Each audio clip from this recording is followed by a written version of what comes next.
യഥാർത്ഥത്തിൽ എന്താ മക്കാം? യുവാക്കളെ ത്രസിപ്പിക്കുന്ന ഏത് യൂട്യൂബിൽ നോക്കിയാലും യുവാക്കളോട് സ്നേഹപൂർവ്വം ഞാനെന്നെ ഉത്സാഹവാക്യ ചെറുപ്പക്കാരാന്ന് വിളിക്കുക നമ്മുടെ ശൈലിയാണ്. എന്നാ വിളിക്കുമ്പോ ഞാൻ വിളിക്കുന്നു ബഹുമാനപ്പെട്ട വയസ്സന്മാരെ. എന്താ മക്കാമെന്താ? ഉടമല മക്കാമുണ്ട്, ഉറമുകുറത്ത് മക്കാമുണ്ട്, മുനമ്പത്ത് മക്കാമുണ്ട്, വെളിയങ്കോട് മക്കാമുണ്ട്. എന്നാൽ അല്ലാഹുവിന്റെ ഖുർആനിൽ മക്കാമിന്റെ പരസ്യം പറയുന്നുണ്ട്. ഫീഹി ആയാത്തും ബയ്യിനാത്തും മക്കാമു ഇബ്രാഹീം. അല്ലാഹുവിന്റെ ഖുർആനിൽ മക്കാമുണ്ട്. ഖുർആൻ പറഞ്ഞ ആർക്കും ചൊറിച്ചിലുണ്ടാവില്ലല്ലോ. ഖുർആനിൽ മക്കാമ് പറയുന്നുണ്ട്. ഏതാണ് മക്കാം? മക്കാമു ഇബ്രാഹീം. മക്കാം എന്ന് പറഞ്ഞാൽ ജീവിച്ചിരിക്കുന്ന സമയത്ത് ആത്മീയതയുടെ ത്യാഗത്തിന്റെ വഴികളിലൂടെ നടന്നുപോയ മഹാന്മാരുടെ പേരുണ്ടാകുന്ന സ്മാരകത്തിനാണ് അറബിയിലെ മക്കാം എന്ന് പറയാ. ഫീഹി ആയാത്തും ബയ്യിനാത്തുൻ മക്കാമു ഇബ്രാഹീം.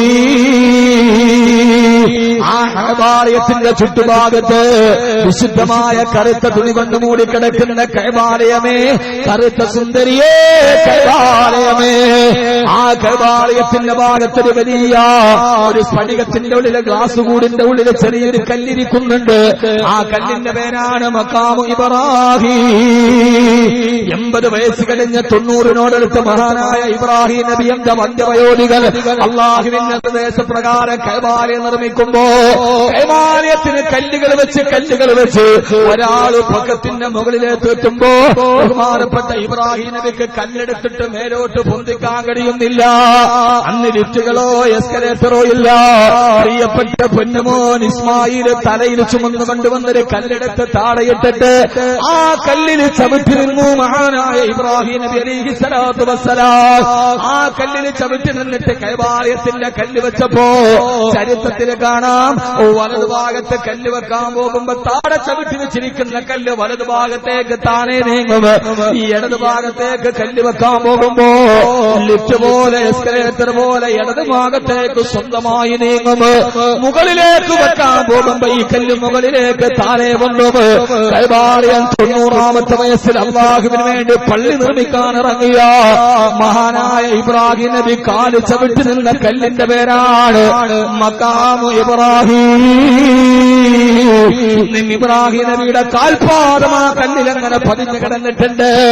താടി നിരച്ചിടഞ്ഞാല് തല നിരച്ചു കിടഞ്ഞാല് ജീവിതത്തിന്റെ സായാഹ്നഘട്ടത്തില് വാർദ്ധക്യമായി കരുതിയിട്ട് വീട് ഭരിച്ചു വെക്കാനല്ല വയസ്സന്മാരെ 90 വയസ്സുകാലത്ത് അല്ലാഹുവിന് വേണ്ടി സമർപ്പിച്ചതിന്റെ അടയാളമായി മക്കാമു ഇബ്രാഹീം എന്നാകെ പടച്ചു വെച്ചിട്ടുണ്ടെങ്കിൽ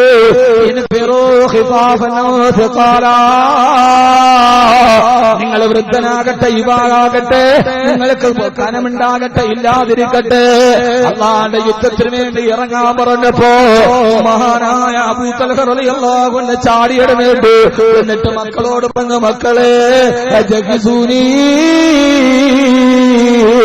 നിങ്ങൾ എന്നെ യുദ്ധത്തിന് തയ്യാറെടുപ്പിക്ക്. വന്ധ്യവയോധികനായ ശരീരത്തിന്റെ തോല് മുഴുവന് ചുക്കിച്ചുളിഞ്ഞ വാപ്പ മക്കളോട് പറഞ്ഞ, മക്കളെ പടച്ചട്ടയിട്ടിരാ, വാളെടുത്തിട്ടുണ്ട് കയ്യിലെത്താ. മക്കള് പറഞ്ഞു, വേണ്ട ഉപ്പ, നിങ്ങൾ വാർദ്ധക്യത്തിലല്ലയോ, നിങ്ങൾ ഉപ്പത്തിന് പോകണ്ട ഉപ്പ, നിങ്ങൾ അല്ലാഹുവിന്റെ റസൂലിന്റെ കൂടെ യുദ്ധം ചെയ്തതല്ലേ, ഹബീബായ നബി തങ്ങളുടെ കൂടെ ധർമ്മസമരത്തിനിറങ്ങിയതല്ലേ, ഈ വാർദ്ധക്യകാലത്ത് ഇറങ്ങുന്നതെന്തിനാന്ന് ചോദിച്ചപ്പോ ഇല്ല മക്കളെ ഇല്ല, ഇന്ന് ഞാൻ ഈ ആയത്ത് കേട്ടു, ശക്തിയുണ്ടെങ്കിലും ഇല്ലെങ്കിലും യുദ്ധത്തിന് പുറപ്പെടണമെന്ന് വാപ്പാടെ നിർബന്ധം സഹിക്കുകയാൻ കഴിയാതെ മഹാനായ അബൂ തൽഹത്തുൽ അൻസാരി റളിയല്ലാഹു തആല അൻഹു. അബൂ തൽഹയ്ക്ക് ഇതൊന്നും പ്രശ്നമല്ല.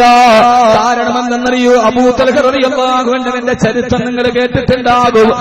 അത് പറയുമ്പോ പൈസ പിരിക്കണമെങ്കിൽ കണ്ണീരിൽ കുതിർന്ന കഥ പറയുന്ന ചരിത്രമാണ് അബൂ തൽഹത്തുൽ അൻസാരി റളിയല്ലാഹു അൻഹു. വിശുദ്ധമായ ഖുർആനിനായ ഇറങ്ങിയപ്പോ ലൻ തനാലുൽ ബിർറ ഹത്താ തുൻഫിഖൂ മിമ്മാ തുഹിബ്ബൂൻ, നിങ്ങൾക്ക് ഏറ്റവും ഇഷ്ടപ്പെട്ട അല്ലാഹുവിന്റെ മാർഗ്ഗത്തിൽ ചെലവ് ചെയ്യാറ് നിങ്ങളാര് സത്യവിശ്വാസികളാവില്ലെന്ന ആയത്തിറങ്ങിയപ്പോ തനിക്ക് ഏറ്റവും ഇഷ്ടപ്പെട്ട എന്ന് പറയുന്ന ഈത്തപ്പഴത്തോട്ടം അള്ളാന്റെ റസൂലിന്റെ മുമ്പിൽ സദഖ ചെയ്തിട്ട് നബിയേ എനിക്ക് ഏറ്റവും ഇഷ്ടപ്പെട്ട ഈത്തപ്പഴത്തോട്ടം അങ്ങേക്ക് വേണ്ടി ഞാൻ സദഖ നൽകുകയാ. ആ സദഖ കൊടുത്ത ബീർഹാവ് തോട്ടം എവിടെയെന്ന് നിങ്ങൾക്കറിയോ? മദീനത്തെ മസ്ജിദുൻ നബവി വിപുലീകരണം നടത്തിയപ്പോ ആ മസ്ജിദുൻ നബവിയുടെ ഉള്ളിലാണ് ബീർഹാ എന്ന തോട്ടം ഇപ്പോഴുള്ളത്. നമ്മളിപ്പോൾ നിസ്കരിക്കുന്ന മസ്ജിദുൻ നബവിയുടെ ഉള്ളിലാ തോട്ടത്തിന്റെ ഭാഗമാണ്. സദഖ എത്ര വലുതാണ്! അബൂതൽഹ കൊടുത്ത സദഖയുടെ സ്ഥലത്ത് നിന്ന് ലക്ഷക്കണക്കിന് ആളുകൾ സുജൂദ് ചെയ്യുകയാ. ഇങ്ങനെയെല്ലാം റബ്ബിന് വേണ്ടി കൊടുത്ത അബൂതൽഹത്തുൽ അൻസാർ റളിയല്ലാഹു അൻഹു യുദ്ധത്തിന് വേണ്ടി പുറപ്പെട്ടു. വന്ധ്യവയോധികനാണ്, 80 വയസ്സുണ്ട്. അതേവരെ അല്ലാഹുവിന്റെ റസൂലിന്റെ കൂടെ കരയിൽ കിടന്ന് യുദ്ധം ചെയ്ത മരുപ്പറമ്പുകൾ തന്റെ ശരീരത്തെ പരിചയാക്കി വെച്ചിട്ട് ഇസ്ലാമിന്റെ ശത്രുക്കളോട് ഭീഷണത്വം പോലെ പോരാടി അബൂതൽഹ റളിയല്ലാഹു അൻഹു. ഉസ്മാൻ റളിയല്ലാഹു അൻഹുവിന്റെ കാലഘട്ടമാണ്. അന്ന് യുദ്ധം നടക്കുന്നത് കടലിലെ യുദ്ധമാണ്. കടലിലെ യുദ്ധമാണ്. കടലിലാണ് യുദ്ധം നടക്കുന്നത്. അതേവരെ അല്ലാഹുവിന്റെ റസൂലിന്റെ കൂടെ മരുഭൂമിയിൽ യുദ്ധം പങ്കെടുത്ത അബൂതൽഹ റളിയല്ലാഹു അൻഹു മെഡിറ്ററേനിയൻ സീയിൽ വെച്ച് യുദ്ധം നടക്കുകയാണ്. 100 കണക്കിന് കപ്പലുകൾ കെട്ടിവെച്ചിട്ട് ആ കപ്പലുകളുടെ കെട്ടിവെച്ച കപ്പലുകളുടെ മുകളിൽ യുദ്ധം നടക്കുകയാണ്. മഹാനായ അബൂതൽഹ റളിയല്ലാഹു അൻഹു മെഡിറ്ററേനിയൻ കടലിന്റെ തിരമാലകളുടെ ചാഞ്ചാട്ടമാടുന്ന 100 കണക്കിന് കപ്പലുകൾ കെട്ടിച്ചേർത്ത് വെച്ചിട്ട് അതിന്റെ മുകളിൽ യുദ്ധം നടക്കുകയാ. മഹാനായ അബൂതൽഹ റളിയല്ലാഹു അൻഹു യുദ്ധം നടന്നുകൊണ്ടിരിക്കവേ മഹാനവറുകളെ രോഗബാധിതനായ അബൂതൽഹ റളിയല്ലാഹു തആല മെഡിറ്ററേനിയൻ കടലിൽ കെട്ടിവെച്ച കപ്പലിന്റെ മുകളിൽ മഹാനവറുകളെ ഷഹീദായി. പ്രിയപ്പെട്ട വൃദ്ധന്മാരെ, കരയുദ്ധത്തിൽ പങ്കെടുത്തിട്ട് ഇസ്ലാമിന്റെ നിലനിൽപ്പിന് വേണ്ടി ആവശ്യത്തിന്റെ രണഭൂമിയിൽ പോരാട്ടം നടത്തിയ ആമാശയത്തിന് വേണ്ടി ആശയത്തെ പണയമക്കാട് ലോകത്തിന്റെ ഇസ്ലാമിന്റെ പ്രതിരോധ ശക്തികൾക്കെതിരെ പ്രതിരോധത്തിന്റെ കന്മതിലുകൾ തീർത്ത കാരിരുമ്പിന്റെ കരുതലും കന്മതിലും കരുത്തുമുള്ള അല്ലാഹുവിന്റെ റസൂലിന്റെ പ്രതിരോധത്തിന്റെ പടയാളികളിൽപ്പെട്ട അബൂതൽഹ റളിയല്ലാഹു അൻഹു ആ കപ്പലിൽ വെച്ചിട്ട് ഷഹീദായി. മഹാനവറുകളെ രോഗബാധിതനായി, മഹാനവറുകളെ വഫാത്തായി. സഹാബത്തിന്റെ ഉള്ളിൽ എന്ത് ചെയ്യണമെന്നറിയില്ല. മഹാനവറുകളുടെ മയ്യത്ത് കബറടക്കണ്ടേ. എന്തോ ഒരു ചരിത്രമാണിത്. സ്ഥിരകളെ നഗരി ഭരിക്കുന്ന ഡേവിഡ് ബെക്കാമിന്റെയും നെയ്മറിന്റെയും റൊണാൾഡോയുടെയും കഥ കണ്ടിട്ടും കാൽപന്ത് കളിയിൽ കാലുകൾ കിടക്കുന്ന മാന്ത്രിക കാലുകളുടെ പാടവത്തിന്റെ തനിമ കണ്ട് അവർ മനസ്സിന്റെ ഉള്ളിൽ ആരാധിക്കുന്ന എന്റെ പ്രിയപ്പെട്ട ചെറുപ്പക്കാരാ, ഞാനീ പറയുന്നത് നെയ്മറിന്റെ കഥയല്ല, ഇത് റൊണാൾഡോയുടെ കഥയല്ല, ഇത് റൊണാൾഡിനിയോയുടെ കഥയല്ല, ഇതൊരു യുവത്വത്തിന്റെ കർമ്മസ്ഥലതയുടെ കഥയല്ല. 80 വയസ്സായ വൃദ്ധന്റെ കഥയാണിത്. മഹാനവറുകളെ കബറടക്കണ്ടേ. കടലിൽ അങ്ങനെയാ കബറടക്കുക. അവസാന സഹാബത്ത് എന്ത് ചെയ്തെന്നറിയോ?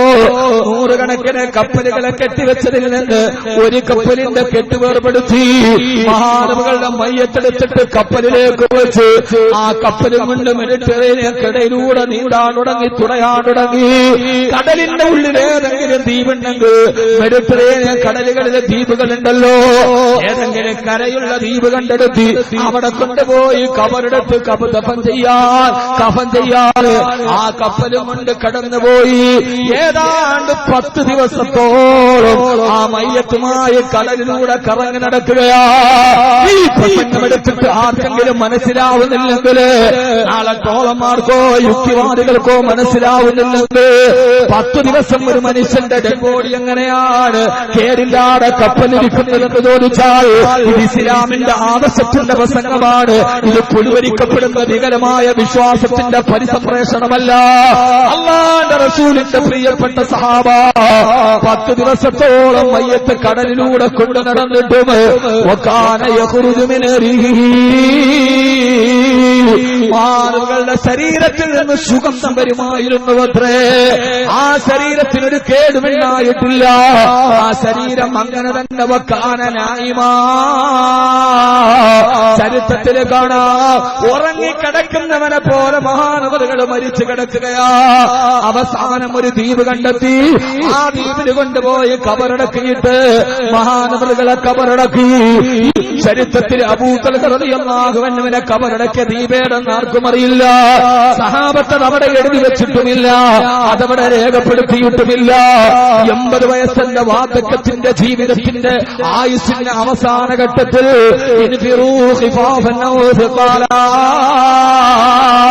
കഴിവുണ്ടെങ്കിലും കഴിവില്ലെങ്കിലും അള്ളാന്റെ മാർഗത്തിൽ ഇറങ്ങി തിരിക്കണേ എന്നുള്ള ആയത്ത് കേട്ടിട്ട് 80 വയസ്സിൽ പടച്ചട്ടയും പിടിച്ചു പടവാളും പിടിച്ചു മെഡിറ്ററേനിയൻ കടലിൽ പോയി യുദ്ധം ചെയ്ത് ഷഹീദായ സഹാബി.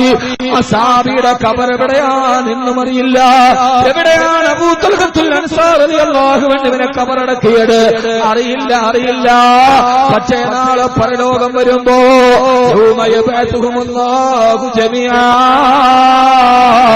മുഴുവൻ ആളുകളും അവരവരെ ഖബറടക്കിയ സ്ഥലത്ത് നിന്ന് പരലോകത്തേക്ക് എഴുന്നേറ്റ് വരുമ്പോ മെഡിറ്ററേനിയൻ കടലിന്റെ തിരമാലകളുടെ ആഴക്കടലുകളുടെ തിരമാലയുടെ